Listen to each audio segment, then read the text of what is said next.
സൗദിയിൽ ഗാർഹിക ജീവനക്കാരുടെ ശമ്പളം ഇലക്ട്രോണിക്സ് ട്രാൻസ്ഫർ വഴി മാത്രമാക്കുന്നു. മാനവവിഭവശേഷി മന്ത്രാലയത്തിന് കീഴിലുള്ള മുസാനിദ് പ്ലാറ്റ്ഫോം വഴി ഡിജിറ്റൽ വാലറ്റുകളിലൂടെയും അംഗീകൃത ബാങ്കുകളിലൂടെയും ശമ്പളം ലഭ്യമാക്കും.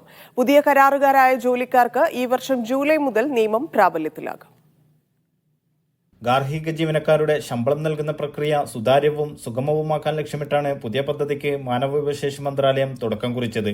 വേതന സംരക്ഷണ സേവനം ഉറപ്പുവരുത്തുന്നതിന് ഔദ്യോഗിക സംവിധാനത്തിന് തുടക്കം കുറിച്ചതായി മന്ത്രാലയം അറിയിച്ചു. മന്ത്രാലയത്തിന്റെ ഗാർഹിക റിക്രൂട്ടിംഗ് പ്ലാറ്റ്ഫോമായ മുസാനിദ് വഴിയാണ് ഈ സേവനവും ലഭ്യമാക്കുക.